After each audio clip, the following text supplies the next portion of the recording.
ശ്രീ ഡിജോ കാപ്പൻ നമുക്കൊപ്പം ചേരുന്നു.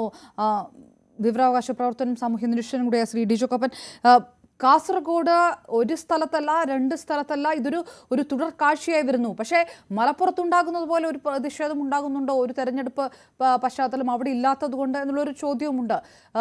ഇനി അന്തർ സംസ്ഥാന ഗതാഗതം പോലും തടസ്സപ്പെടുന്ന രീതിയിലേക്ക് കാര്യങ്ങൾ പോകുന്നു എന്നുള്ളതാണ്.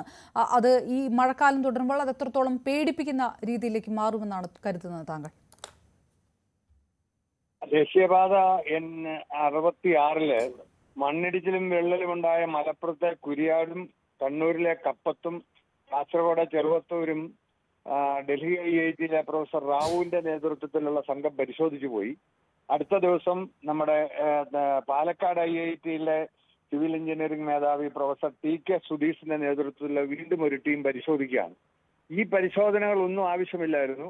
ഈ NH-66 പണിത സമയത്ത് നമുക്കറിയാം ഇതിന്റെ കോൺട്രാക്ടർ തന്നെയായിരുന്നു ഇതിന്റെ ഡിസൈനിങ്ങും ഇതിന്റെ പ്ലാനിങ്ങും തയ്യാറാക്കിയത്. ആ സമയത്ത് ഇന്ത്യയിലെ മറ്റ് സംസ്ഥാനങ്ങൾ, പ്രത്യേകിച്ച് തമിഴ്നാടും കർണാടകവും ഒക്കെ അവരവിടെ കൃത്യമായ സൂപ്പർവിഷൻ നടത്തുന്നുണ്ടായിരുന്നു. ദേശീയപാതയുടെ കാര്യങ്ങളാണെങ്കിൽ പോലും സംസ്ഥാനത്തിന്റെ ഭൂമിയിലാണല്ലോ പണി നടക്കുന്നത്. ഇവിടെ യഥാസമയം കേരളം കൃത്യമായി ഇത് മോണിറ്റർ ചെയ്യാൻ വന്നതുകൊണ്ടാണ് ഈ അപകടമുണ്ടായത്. ഈ അവസരത്തിൽ കേരളത്തിലെ രാഷ്ട്രീയ കക്ഷികളുടെ ഒരു എട്ടുകാലി മമ്മൂഞ്ഞ് പോലത്തെ അവകാശവാദം, അതായത് AK ആന്റണി മുഖ്യമന്ത്രിയും ഡോക്ടർ മുനീർ PWD മന്ത്രിയുമായിരുന്ന 2003 ഇവിടെ കാസർഗോഡ് നിന്ന് തിരുവനന്തപുരത്തേക്ക് എക്സ്പ്രസ് ഹൈവേ 100 മീറ്റർ വീതിയിൽ പണിയാൻ തീരുമാനിച്ചു. അന്ന് കേരളം നടുവേ മുറിഞ്ഞു പോകുമെന്നായിരുന്നു അതിനെതിരെ അന്ന് പറഞ്ഞുകൊണ്ടിരുന്നത്. അന്ന് 6800 കോടി രൂപ മാത്രമായിരുന്നു ഈ പാത പണിയാനായിട്ട് മൊത്തം ചെലവ്. പക്ഷെ ഇപ്പൊ ദേശീയപാതയുടെ 45 മീറ്റർ വീതി, മറ്റേത് 100 മീറ്റർ ആയിരുന്നു, 45 മീറ്റർ വീതിയിലുള്ള ഭൂമി ഏറ്റെടുക്കുന്നതിന്റെ 1/4 പണം എന്ന് പറയുന്ന 5880 കോടി രൂപയാണ് കേരളം ചെലവഴിച്ചത്. അപ്പം ഇതൊക്കെ കേരളത്തിലെ ജനങ്ങളുടെ മേലാണ് ഈ ഭാരം മുഴുവൻ വരുന്നത്. നമുക്കറിയാം, BJP ഗവൺമെന്റ് വരുന്നതിന് മുമ്പ് വരെ ദേശീയപാത പണിയാനായിട്ട് ബഡ്ജറ്റ് പ്രൊവിഷൻ കൊടുക്കുകയായിരുന്നു. ആ ബഡ്ജറ്റിൽ നിന്ന് ഒരു അലോക്കേഷൻ കൊടുത്തിട്ട് അതും പിന്നീട് ടോൾ വേണമെങ്കിൽ ടോളുമായിരുന്നു. ഇപ്പോൾ കേന്ദ്ര ഗവൺമെന്റിന്റെ പുതിയ പ്രപ്പോസൽ അനുസരിച്ചിട്ട് 40% പണം ആദ്യമേ കോൺട്രാക്ടർ കൊടുക്കുകയും പിന്നെ 15 കൊല്ലം കൊണ്ട് ടോൾ പിരിച്ചാ കൊടുക്കുന്നത്. എന്ന് പറഞ്ഞാൽ ഈ മുഴുവൻ പണവും ജനങ്ങളാണ് ഇതിന് കൊടുക്കുന്നത്. അപ്പൊ ആ നിലയിൽ കേരളത്തിന്റെ സംസ്ഥാന ഗവൺമെന്റിന്റെ ഭാഗത്തുനിന്ന് കേരള ഗവൺമെന്റിന്റെ PWDയില് NHന് തന്നെ ഒരു ചീഫ് എഞ്ചിനീയർ ഉൾപ്പെടെയുള്ള ടീമുണ്ട്. അവരൊന്നും യഥാസമയത്ത് ഈ സൂപ്പർവിഷൻ നടത്തിയില്ല. നമുക്കറിയാം, 45 മീറ്റർ വീതിയിലുള്ള റോഡില് വലിയ 10-50 അടി ഉയരത്തിൽ മണ്ണ് കട്ട് ചെയ്ത് ചെളി മണ്ണിനകത്ത് വയലിൽ കൊണ്ടുപോയി ഇട്ടതിന് ശേഷം അതിന്റെ മുകളിൽ വലിയ ഭാരം കയറി കഴിഞ്ഞപ്പം ഈ ചെളി രണ്ട് വശത്തോട്ടും തള്ളിപ്പോവുക ഉണ്ടായി. ഇപ്പൊ ഉണ്ടായിക്കൊണ്ടിരിക്കുന്ന പ്രശ്നം, ഈ 45, 50, 60 ഒക്കെ അടി ഉയരത്തിൽ മണ്ണ് ചെത്തിയെടുത്തെടുത്ത് ഈ മഴക്കാലത്ത് മണ്ണിടിച്ചിൽ തുടങ്ങുകയാണ്.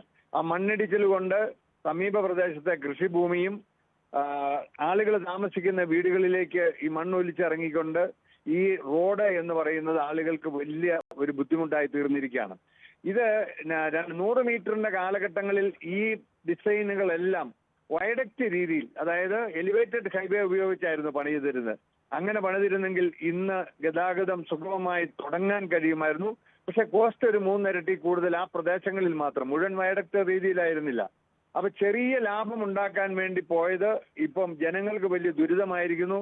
2025 ഡിസംബറിൽ പൂർത്തിയാകേണ്ട ഈ നാഷണൽ ഹൈവേ ഒരു 1.5 വർഷം കൂടി നീണ്ടുപോകും. അപ്പം ഇപ്പോഴത്തെ ഈ ഇടിഞ്ഞു പോയ ഭാഗത്തേത് ഗ്യാരണ്ടി വർക്ക് ആയതുകൊണ്ട് ജനങ്ങൾക്ക് അതിന്റെ ബാധ്യത വരുന്നില്ലെങ്കിലും ജനങ്ങൾക്ക് ഇതുപോലത്തെ ദുരിതവും കഷ്ടപ്പാടും ഉണ്ടാകും. അതിനുള്ള കോമ്പൻസേഷനും ഈ നാഷണൽ ഹൈവേ അതോറിറ്റി ജനങ്ങൾക്ക് വാങ്ങിച്ചു കൊടുക്കാൻ, ബന്ധപ്പെട്ട കോൺട്രാക്ടർമാരിൽ നിന്ന് വാങ്ങിച്ചു കൊടുക്കാനുള്ള ഒരു നടപടി ഉണ്ടാവണം എന്നുള്ളതാണ് എനിക്ക് ഈ അവസരത്തിൽ സൂചിപ്പിക്കാം. ഇന്ന് നിതിൻ ഗഡ്കരിയുമായി മുഖ്യമന്ത്രി കൂടിക്കാഴ്ച നടത്തുന്നു. ഒരു രാഷ്ട്രീയ തെരഞ്ഞെടുപ്പും അത്തരം സാഹചര്യമൊക്കെ ഉള്ളതുകൊണ്ട് ഒരു പക്ഷേ ഈ നിർമ്മാണത്തിലെ അപാകതകൾ സംബന്ധിച്ച് വിഷയം ചർച്ചയ്ക്ക് വരുമ്പോൾ എന്തെങ്കിലും സോളിഡ് ആയിട്ടുള്ള ഒരു തീരുമാനം ഉണ്ടാകാനുള്ള സാധ്യതയുണ്ടെന്ന് കരുതുന്നുണ്ടോ? അല്ല, ഇത് ഞങ്ങളായിട്ട് പണിതെന്നായിരുന്നല്ലോ കേരളത്തിലെ ഗവൺമെന്റ് അവകാശപ്പെട്ടിരുന്നത്. അപ്പൊ സ്വാഭാവികമായിട്ടും അതിന്റെ ദൂഷ്യം ഉണ്ടായിട്ടുണ്ടെങ്കിൽ അത് ഏറ്റെടുക്കാനുള്ള ഒരു ഉത്തരവാദിത്തം ഗവൺമെന്റിനുള്ളത് കൊണ്ടായിരിക്കാം ബഹുമാനപ്പെട്ട മുഖ്യമന്ത്രി തന്നെ കേന്ദ്ര ഗതാഗത ഉപരിതല വകുപ്പ് മന്ത്രി നിതിൻ ഗഡ്കരിയെ കാണാൻ പോയിരിക്കുന്നത്. അവിടെ നിന്ന് സ്വാഭാവികമായിട്ടും ഒരു ന്യായമായ കോമ്പൻസേഷൻ ഉണ്ടാക്കുകയും ഈ പറഞ്ഞതുപോലെ ഈ എലിവേറ്റഡ് ഹൈവേ പണിയേണ്ട സ്ഥലങ്ങളിൽ അങ്ങനെ പണിതില്ലെങ്കിൽ ഇനിയുള്ള വർഷങ്ങളിലൊക്കെ ഇവിടുത്തെ ദൃശ്യമാധ്യമങ്ങൾക്ക് അവിടുത്തെ ജനങ്ങളുടെ കെടുതി അനുഭവിക്കുന്നത് ആ ദുരിതം ഒപ്പിയെടുക്കുന്ന ജോലിയായിരിക്കും പ്രത്യേകിച്ച് മഴക്കാലങ്ങളിൽ ഉണ്ടാകുന്നത്. എന്തായാലും നമുക്ക് മുഖ്യമന്ത്രിയും നിതിൻ ഗഡ്കരിയുമായിട്ടുള്ള ചർച്ച ഒരു പോസിറ്റീവായിട്ടുള്ള ഒരു തീരുമാനം, ജനങ്ങൾക്ക് അനുകൂലമായ ഒരു തീരുമാനം ഉണ്ടാകുമെന്ന് നമുക്ക് പ്രതീക്ഷിക്കാം. നന്ദി. ശ്രീ ഡിജോ കോപ്പനാണ് പ്രതികരിച്ചത്. ഇതിനിടെ ദേശീയപാത നിർമ്മാണത്തിലെ അപാകതകൾ സംബന്ധിച്ച് വിവാദങ്ങൾക്കിടെയാണ് കേന്ദ്രമന്ത്രി നിതിൻ ഗഡ്കരിയുമായി മുഖ്യമന്ത്രി കൂടിക്കാഴ്ച നടത്തുന്നത്. ദേശീയപാത വികസനവുമായി ബന്ധപ്പെട്ട വിഷയങ്ങൾ ചർച്ചയാകുമെന്നുള്ള പ്രതീക്ഷയാണുള്ളത്. പൊതുമരാമത്ത് വകുപ്പ് മന്ത്രി മുഹമ്മദ് റിയാസും കൂടിക്കാഴ്ചയിലുണ്ടാവും. VR കാർത്തിക്കും ചേരുന്നു. കാർത്തിക്, നിലമ്പൂരിൽ പ്രചാരണ വിഷയങ്ങളിൽ മുൻനിരയിൽ നിൽക്കുന്നത് തന്നെ ദേശീയപാത നിർമ്മാണത്തിലെ പാളിച്ചകളാണ്. സ്വാഭാവികമായിട്ടും അത് കേന്ദ്ര സർക്കാരിനെ സംബന്ധിച്ചും അതോടൊപ്പം തന്നെ സംസ്ഥാന സർക്കാരിനും ഈ വിഷയം പരിഹരിച്ചു കൊണ്ടുപോകുക അത്യന്താപേക്ഷിതമായ ഒരു സാഹചര്യം. നിർമ്മാണത്തിലെ പാളിച്ചകൾ ചർച്ചയാകും എന്ന് തന്നെയാണ് ഒരു പ്രതീക്ഷ, അല്ലേ? തീർച്ചയായിട്ടും അപർണ, നിർമ്മാണവുമായി ബന്ധപ്പെട്ട പാളിച്ചകൾ തന്നെയാകും പ്രധാനമായും ഇന്നത്തെ ചർച്ചാ വിഷയം. മുഖ്യമന്ത്രി ഉച്ചയ്ക്ക് 1 മണിക്കാണ് കേന്ദ്ര ഗതാഗത മന്ത്രി നിതിൻ ഗഡ്കരിയുമായി കൂടിക്കാഴ്ച നടത്തുന്നത്. അദ്ദേഹത്തോടൊപ്പം പൊതുമരാമത്ത് വകുപ്പ് മന്ത്രിയും അതോടൊപ്പം തന്നെ പൊതുമരാമത്ത് വകുപ്പ് സെക്രട്ടറിയും ഉണ്ടാകും. ദേശീയപാതയിലെ നിലവിലെ സ്ഥിതിയും അതോടൊപ്പം തന്നെ വിവിധ റീച്ചുകളിലെ നിർമ്മാണ പുരോഗതിയുമായി ബന്ധപ്പെട്ട കാര്യങ്ങളാകും പ്രധാനമായും ചർച്ച. അതിൽ ഏറ്റവും പ്രധാനം ദേശീയപാത 66മായി ബന്ധപ്പെട്ട കാര്യങ്ങൾ തന്നെയാണ്. മെയ് 31-ന് ദേശീയപാതയിലെ 22 റീച്ചുകളാണ് ദേശീയപാത 66-ൽ ആകെ ഉള്ളത്. ഇതിൽ 7 റീച്ചുകളുടെ നിർമ്മാണ പ്രവർത്തനങ്ങൾ നേരത്തെ തന്നെ പൂർത്തിയായിരുന്നു. 4 റീച്ചുകളുടെ നിർമ്മാണങ്ങൾ അന്തിമഘട്ടത്തിലാണ്. മറ്റു 17 റീച്ചുകളിൽ കൂടി നിർമ്മാണം പുരോഗമിക്കുകയുമാണ്. ഇതിൽ ഏറ്റവും ആദ്യം കമ്മീഷൻ ചെയ്യാനിരുന്നത് മെയ് 31-ന് വളാഞ്ചേരി രാമനാട്ടുകര സ്ട്രെച്ചായിരുന്നു. അവിടെയാണ് മലപ്പുറത്ത് ഇത്തരത്തിൽ അപ്രതീക്ഷിതമായി കൂരിയാട് ഒരു ദേശീയപാത തകരുന്ന ഒരു സംഭവം ഉണ്ടായത്. ഇത് സർക്കാരിന് വലിയ ക്ഷീണമുണ്ടാക്കി.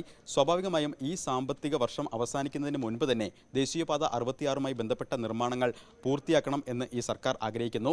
അതുകൊണ്ട് തന്നെ എത്രയും പെട്ടെന്ന് ഈ നിർമ്മാണം പൂർത്തിയാക്കാൻ ആവശ്യമായ നടപടികളുമായി മുന്നോട്ട് പോവുക, അതിന് കേന്ദ്രത്തിൻ്റെ സഹായം തേടുക, അതാണ് ഈ കൂടിക്കാഴ്ചയിലെ പ്രധാനപ്പെട്ട ലക്ഷ്യം. മറ്റൊന്ന്, മലപ്പുറത്ത് കൂരിയാട് ഇനിയൊരു ബദൽ മാർഗം നിർദ്ദേശിക്കുന്നുണ്ട്. വയഡക്റ്റാണ് കരാർ കമ്പനി നാഷണൽ ഹൈവേ അതോറിറ്റിയോട് നിർദ്ദേശമായി മുന്നോട്ട് വച്ചിരിക്കുന്നത്. സ്വാഭാവികമായും അതിലേക്ക് കാര്യങ്ങൾ എത്താം. പക്ഷേ വയഡക്റ്റ് നിർമ്മാണം ആണെങ്കിൽ ഏതാണ്ട് 1 വർഷത്തോളം എടുക്കും അതിൻ്റെ നിർമ്മാണം പൂർത്തിയാക്കാൻ. കാരണം കുഴിക്കണം, അതോടൊപ്പം തന്നെ പൈലിംഗ് പൂർത്തിയാക്കിയ ശേഷം തൂണുകൾ ഉയരണം, അതിന് മുകളിലേക്ക് പുതിയ റോഡുകൾ. അപ്പോൾ അത്തരത്തിൽ വലിയ കാലതാമസം അതിനുണ്ടാകും. സ്വാഭാവികമായും അത് 1 വർഷം വരെ നീണ്ടേക്കാം. നിലവിൽ തകർന്ന റോഡുകളുടെ ഭാഗങ്ങൾ നീക്കം ചെയ്യാൻ തന്നെ ഏതാണ്ട് 3 മാസത്തിലധികം വേണ്ടി വരും.